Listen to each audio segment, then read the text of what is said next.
안녕하십니까. 주식밖에 모르는 남자 주머남TV의 주머남입니다. 오늘 가져온 거는 바로 JYP, 이 K-POP 시스템과 플러스 박진영에 대해서 조사를 해서 이제 가지고 왔는데요. 사실 저 같은 경우는 엔터에 대해서 잘 모르기 때문에 그렇게 깊지는 않지만 제 나름 또 제가 보는 투자 포인트를 한번 분석해 봤습니다. 오늘 날짜 2024년 1월 22일이고요. 들어가 보도록 하겠습니다. 일단은 JYP 같은 경우는 17, 즉 17년도에 바로 6년 전에는 1022억, 그래서 2023년 기준으로 이제 6년 전을 하였고요. 23년까지 엄청난 매출 상승이 일으켰습니다. 거의 두 배 가까이 올랐는데요. 사실 보시면 매출 상승 보면 21년에 1938억에서 3458억, 그리고 거기에 23년 3분기 만에 4094억으로 껑충, 그러니까 기업 가치가 팍팍 뛰는 게 이제 눈으로 보입니다. 그 말은 JYP의 그 고유에 있는 JYP 시스템 3.0이 자리에 안착을 하자마자 그것이 매출로 확 드러난 것을 볼 수가 있고요. 거기에 맞춰 영업이익 역시 32.1%까지 껑충 뛰었습니다.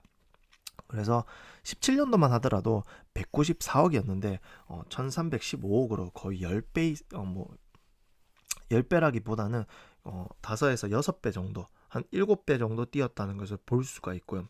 당기순이익 역시 162억에서 1028억으로 거의 5, 6배 정도 뛰었다는 것을 볼 수가 있고요. 역시 영업이익과 당기순이익, 영업이익은 32.1%, 당기순이익은 25.1%라고 볼 수가 있고요. 부채 비율은 30.1%인데 자본이 3,936억으로 껑충 뛴 것으로 볼 수 있습니다.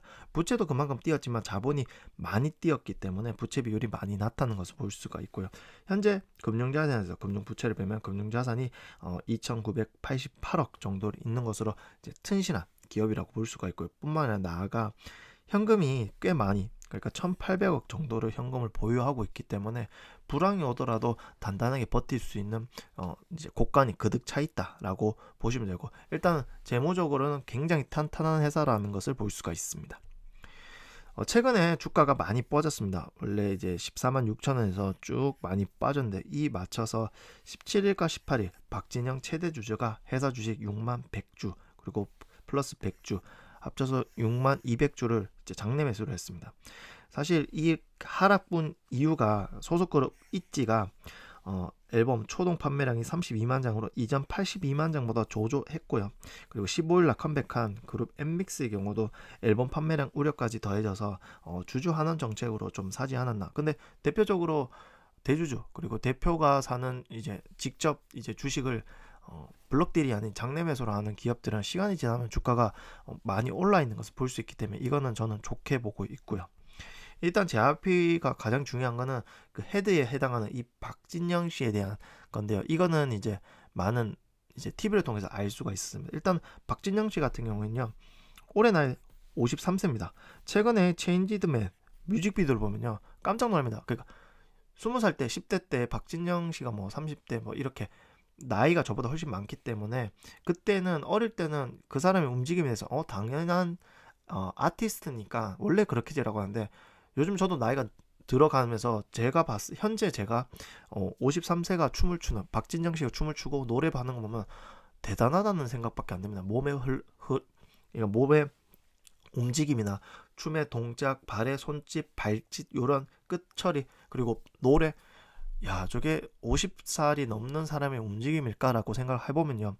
일단은 무엇보다 꾸준한 관리고요. 그리고 무엇보다 작곡과 앨범 활동을 하면서 본인을 꾸준하게 관리를 하는 거죠. 그래서 일단은 한국음악저작권협회에 626곡이 등록이 되어 있고요. 뿐만 아니라 본인의 앨범 94년부터 2023년까지 꾸준하게 27장에 대한 앨범을 냈습니다. 이거에 대한 기본이 바로 이 꾸준한 관리인데요.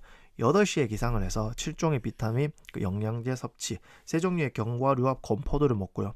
멸치, 미숫가루, 검정깨, 꿀, 두유, 과일, 곶감 정도를 먹습니다. 그리고 저녁에 20시간의 공복, 그러니까 일주일에 저녁 먹는 게 며칠이 없다고 합니다. 왜냐면 자기는 뭐라도 조금이라도 먹으면 살이 찌는 체질이기 때문에 그만큼 자기 관리를 하는 거예요. 일어나서 58까지 아침 체조를 30분간 하고요. 그리고 발성 연습을 30분간 하고, 그리고 하루에 다른 3가지 근력 운동을 2시간 동안 합니다. 그렇게 되면 11시 20분 씻고 그러면 출근을 하겠죠. 근데 시간에 대한 강박관념이 있기 때문에 한정된 시간을 효율적으로 이용을 하는 사람이 보는데, 가장 중요한 거는 이것을 무려 17년간, 그러니까 힐링 캠프에서 나왔기 때문에 꽤 과거인데 여기서 지금은 더 플러스가 돼서 20년이 넘었겠죠. 20년 넘는 시간에 이런 관리를 했다는 자체가 정말 대단하고요. 뿐만 아니라 꾸준하게 저작권을 하고 본인도 앨범을 내기 때문에 현장에서 뛰고 자기 관리하고 그러면서 60살까지 꾸준하게 성장을 하기 때문에, 제가 볼 때는 본인이 이제 저작, 작곡하고 앨범까지 내고 현장을 봤을 때 관객들의 호흡, 그리고 이런 관객들이 원하는 그 흐름에 대한 이제 뭐 이제 소위 말하는 감이라는 거죠. 그 사람들이 좋아할 그 감을 실시간으로 이제 피드백을 받지 않나라고 생각이 들고, 그리고 무엇보다 이 자기 관리가 JYP 전체의 밑에 있는 아티스트들한테 쭉 내려오는 것으로 볼 거라고 생각이 듭니다. 그리고 박진영 씨의 꿈을 한번 말해준 적이 있는데요.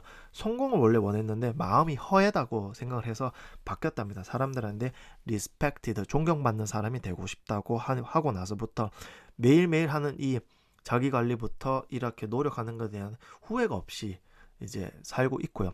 어록이 가장 이제 귀에 남았던데, 어록을 적었던 이유는요, 이 역시도 다른 아티스트들한테 명확한 이제 근거가 될 거라고 생각을 하는데, 사람들 사귀느라고 시간을 많이 쓰지 않았으면 좋겠고요. 인맥을 쌓아야지 성공할 수 있다고 믿는 분들이 많은데, 짧게 보면 그런데 길게 보면 사람들 이기적이기 때문에 서로에게 도움이 될 땐 도와주지요. 하지만 여러분 실력을 키우고 여러분 몸을 관리하는 데 시간을 우선적으로 쓰세요. 인맥은 짧게 보면 도움이 되지만 길게 보면 결코 도움이 되지 않습니다. 내가 뭘 잘하면 분명히 나를 쓸 수밖에 없고요. 언젠가는요. 자기를 믿고 자기 실력을 믿고 성실하게 노력하고 준비하고 공부하면 된다고 합니다. 그러니까 본인을 관리하는 습관, 그리고 인맥에 대한 생각, 그리고 존경받고 싶은 이런 CEO 자체, 그 JYP의 전무인 박진영이라는 이 존재 자체가 이런 생각을 갖고 살기 때문에 밑에 아티스트들한테 그 영향이 이제 전달될 수밖에 없습니다. 많은 성공을 했지만 뭐 진주, G.O.D, B, 2AM, 박지윤, 노을, 원더걸스, 별 뿐만 아니라 2PM, 데이식스, 트와이스, 그리고 있지, 뭐 스트레이키즈, 뭐 등등등 좋은 아티스트들이 나올 수밖에 없는 환경이라고 저는 생각이 들고요. 이게 어떻게 보면 JYP의 시스템 첫 번째라고 저는 생각을 합니다. 그리고 이제 이런 비전이 되게 딱딱합니다. 이런 비전이. 그래서 보통 기업들이 이거를 정하는데 딱딱하고 지킨다는 느낌이 나는데, 박진영 씨 같은 경우는 꾸준하게 유튜브나 예능에 출연해서 본인 회사에 진실, 성실, 겸허, 그리고 뿐만 아니라 사랑까지 말하는 걸 봤을 때, 아, 이거 진심이구나. 이거 그냥 말 좋으라고 적은 게 아니고 진심으로 이거를 정해놓고 아티스트, 직원들한테 교육을 하고 강연을 하구나.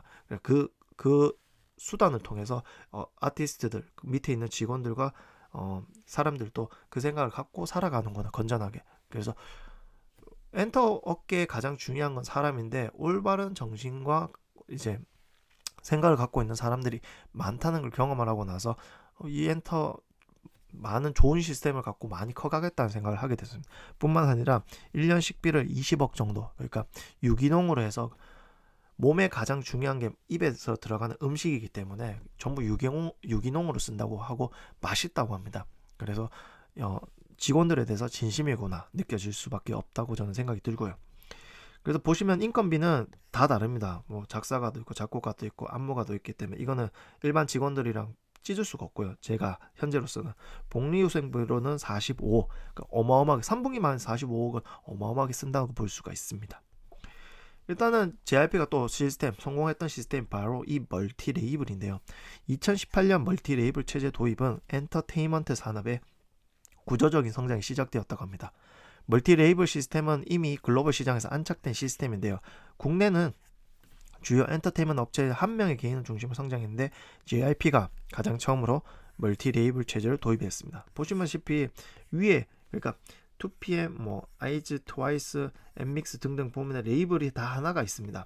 그러니까 각각의 그룹에 맞는 레이블이 하나씩 생긴다는 거죠. 그래서 이 기대원가는 사실 1인 체제는 소속 아티스트의 회사 색깔, 일관적으로 부여할 수 있는 장점이 있지만 아티스트 간의 활동 공백이 길 수밖에 없습니다. 왜냐하면은 1인 체제이기 때문에 이 그룹 끝내고 다음 그룹 끝내고 순서가 있는데, 멀티 레이블은 각 그룹에 맞는 프로듀싱이 있기 때문에 속도감 있게 쳐낼 수가 있죠. 곡을 속도감 있게 다르게. 그래서 왼쪽에 보면 연간 평균 앨범 개수가 하이브와 JYP가 압도적으로 높습니다. 그래서 멀티 레이블 체제 엔터테인먼트는 실적 가시성이 높아지고요.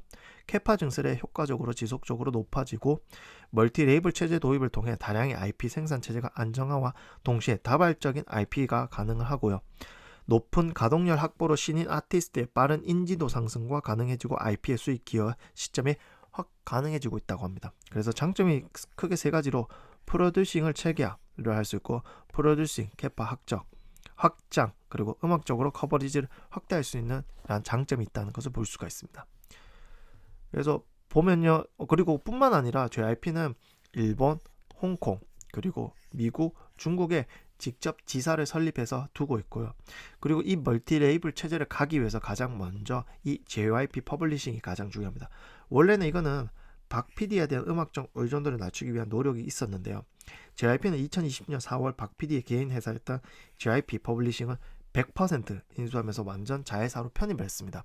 그전에는 그냥 개인 회사였기 때문에 한데, 2008년에 설립된 JYP 퍼블리싱은 작사가, 작곡가, 프로듀스 등을 키우는 회사로, 이것을 봤을 때 그전에는 1인 체제로 갔을 때는 각 이제 독립적으로 했다가 회사 안에 쏙 들어왔기 때문에 각 레이블을 할 수가 있다는 거죠. 그래서 멀티 레이블 체계가 자리 잡아서 JYP 소속 아티스트들은 타사 대비 많은 활동량을 자랑하고요. 1년에 2번 이상 컴백하는 경우도 있다고 합니다. 근데 만약에 이 멀티 레이블을 하지 않으면요, 1년 동안 컴백을 단 한 번도 하지 못하는 아티스트들을 종종 볼 수 있기 때문에 엄청난 발전을 이루었다고 보시면 좋을 것 같고요. 그래서 JYP의 전체 매출을 보면요, 사실 음반 매출이 50%를 대략 넘습니다. 3분기도 47.9%, 수출이 21%, 그리고 내수가 26.9%인데요. 가장 중요한 이 콘서트 부분인데요. 이제 앞으로 매출은 음반도 좀 중요하지만 콘서트 매출도 크게 중요할 것을 보는데요. 사실 코로나 때는 0.6%로 12억밖에 달성을 하지 못했습니다. 그리고 22년은 245억, 그리고 330억까지 껑충껑충 뛰었는데요. 올해도 2023년 4분기도 기대되지만 2024년에도 콘서트 매출이 꽤 기대가 되고요. JYP 매출은 수출이 57.7%, 내수가 42.3%로 외국에 대한 비중을 점점 높여가는 것을 느낄 수가 있습니다. 그래서 JYP 같은 경우는 리퍼블릭 레코드와 손잡았는데요. JYP는 이 유니버셜 뮤직 밑에 있는 사나 리퍼블릭 레코드와 2020년 초 협업을 시작을 했습니다. 리퍼블릭 레코드는 빌보드가 선정한 레이블 순위 1위인데요. 이들 협력은 가장 먼저 트와이스의 글로벌 음악 시장에 안착시키는 방향으로 진행해서 착착 진행을 돼서 2023년 3월에 미니 12GB 2위를 기록하는 이제 결과를 읽고요. 그리고 뿐만 아니라 가장 비싼 경기장에 불리는 스타디움이 미국 로스앤젤레스 소파이 스타디움, 그러니까 뉴욕 매트라이프 스타디움에 입성해 두 공연장에서만 10만 성을 매진을 일으키는 쾌거를 이뤘고요. 또 이제 파트너십 효과를 봤다는 게 스트레이트 키즈인데요. 차근차근 노력해서 6월에 발매한 정규 3집 5스타는 3연속 1위를 차지를 하고요. 5스타는 2023년 미국에서 가장 높은 판매고를 올린 K-팝 음반에 집계되고 있습니다. 그래서 이러한 노력으로 리퍼블릭 레코드와 전사적인 협업을 강화하고 소속 존재 아티스트에 대한 유통, 마케팅, AR, 홍보, 사업 개발 등을 협력 대상 범위와 규모를 미국을 기점으로 월드와이드로 확장을 한다고 합니다. 그러니까 더 쫀쫀한 MOU가 되겠죠. 공연을 보면 알겠지만은 JYP, 트와이스, 스트레이트 키즈, 있진, 엠믹스, 니쥬, 그러니까 2022년도에는 80만이었다면은 2023년 3분기 200만이 넘었기 때문에 거의 3배 가까이 늘었다는 것을 볼 수가 있고, 그만큼 매출이 껑충 뛰었다라고 보시면 좋을 것 같고요. 미국 스타디움 같은 경우 22년에는 이제 스타디움이 좀 적었다면 23년에는 많아졌고요. 그리고 미국 토 모객수 역시 또 많아졌습니다. 스트레이트 키즈가 뭐 18만에서 10만을 줄었고, 있지가 뭐 4만에서 없고, 하지만 엠믹스가 22,500, 트와이스가 16만에서 37만 4천까지 는 것으로 볼 수가 있고, 일본돔 역시 작았지만 이제 2023년에는 일본돔 많은 돔에서 공연을 했습니다. 돔구장은요, 한국보다 일본이 더 많은 사람을 이제 돔구장에 모을 수 있기 때문에 일본에 대해서도 굉장히 많은 노력을 하고 있습니다. 미국 음악 시장에 진출하기 위해서 이제 미국 음악 시장의 매출 구성과 스트리밍이 84%를 차지를 하는데요. 언어 비중 추이가 보면 한국어가 비중이 낮습니다. 0.5%. 그러니까 미국 시장만 봤을 때 한국어가 0.5% 정도 차지를 하고요. 글로벌로 봤을 때 한국어가 3.5% 정도를 차지하기 때문에 이 영어 비중을 점점 늘려야 됩니다. 그래서 K-팝 1단계는 한국 가수가 한국어로 노래를 부르는 게 있거든요. 2단계만 혼합 국적, 한국어, 외국어. 그래서 오른쪽을 보면요. 2PM, 트와이스, 갓세븐 등등 있는데 트와이스만 보더라도 한국인과 외국인 비율이 높습니다. 적절하게 섞여가 있고요. 근데 K-팝 3단계는요. 현지 가수, 현지 시스템, 그리고 한국만의 기획사 시스템. 니주 같은 경우는 전부 100% 일본인들로 구성이 되어 있다고 보시면 좋을 것 같습니다. 아무튼 이런 K-팝 3단계로 현재 넘어가고 있어요. 하이브 역시 같이 넘어가고 있고요. 그래서 JYP, 그러니까 이번에 니주 같은 경우에는 최근 K-팝 아이돌 트레이닝 모델을 접목시킨 로컬 레이블과 매니지먼트를 접목하여 프로젝트를 진행하는 움직임을 보여주고 있는데요. 해외 무대 진출에서 나아가 K-엔터테인먼트 시스템 수출이 될 것으로 판단이 되는데요. 니주 데뷔는 데뷔 이후 1년 11개월 만에 돔 공연 개최 6회 아레나 투어 4회 돔 공연으로 33만의 관객을 목격하는 기록을 세웠고요. 니주의 기록은 거의 대성공으로 보고 있는데요. 그리고 지금 이건 걸그룹이라면 이제 보이그룹으로 이제 올해 1분기에 파악이 되고 있습니다. 거기에 뿐만 아니라 JYP는 22년 3월에 JYP USA 설립해서 리퍼블릭 레코더 협업을 하고요. 현재 이제 미국을 겨냥한 오디션 프로그램을 마치고 걸그룹을 만들어냈죠. 그래서 지금 3단계로 넘어가고 있습니다. 현지 가수, 현지 언어, 한국만의 기획사 시스템. 그러니까 어쨌든 음악이라는 것의 시장이 한국 시장은 되게 작습니다. 반면 미국 시장이 엄청 크기 때문에 그 큰 파이에 지금 JYP와 하이브 등등이 이제 도전을 하고 있고요. 대표적으로 이제 JYP를 지금 하고 있는 거고요. 그래서 A2K 아메리카 투 코리아, 즉 조회수가 4,500만 돌파를 하고 엄청난 관심을 보이면서 새 걸그룹이 만들어졌고요. 이 새 걸그룹의 구독자가 43만이 넘고 조회수가 꽤 잘 나옵니다. 사실 뭐 100만 이러다가 이제 본격적으로 이제 음악을 내면은 뭐 꽤 높은 조회수를 달성하지 않을까. 이미 A2K 프로젝트 같은 경우 꽤 관심을 받고요. 그래서 JYP 엔터 같은 경우에는 구독자가 2,800만 정도 되고요. 저도 이제 엔터를 이번에 공부하다가 봤는데요. 트와이스만 하더라도 7.6억 회 조회수를 보였고요. 있지 역시 5.3억 회, 그리고 엠믹스 1811만 회, 넥스지 1558만 회, 그 심지어 박진영 씨의 이번 체인지드맨 같은 경우도 139만 회로 엄청난 관심을 갖고 있다는 것을 볼 수가 있습니다. 그래서 주가는 많이 빠졌습니다. 14만 6,600원에서 쭉 떨어졌고요. 혹자들은 지금 나오는 음악에 대해서 약간 JYP가 감을 잃지 않으라는 이런 이야기도 들리고 있는데요. 결론적으로 이 시스템을 안착시켰기 때문에 이 현재 대중적의 분위기를 탈피하지 않을까라는 생각이 듭니다. 건전한 마인드를 가진 JYP가 그 건전한 사상과 생각들을 밑에 직원들과 아티스트들한테 내려주고 있고요. 그리고 한국만의 고유 시스템 뿐만 아니라 미국 형지의 그 1인 업체와 MOU를 맺어서 또 같이 나가기 때문에 제가 볼 때는 좋은 머리와 시스템이 있기 때문에 다시 주가가 치고 올라갈 것으로 저는 봅니다. 주가가 치고 올라간다는 말은 미국에서 성공해서 매출이 팡팡팡 찍힌다는 것이죠. 감사합니다. 다음 주도 또 다른 것으로 찾아뵙도록 하겠습니다. 감사합니다.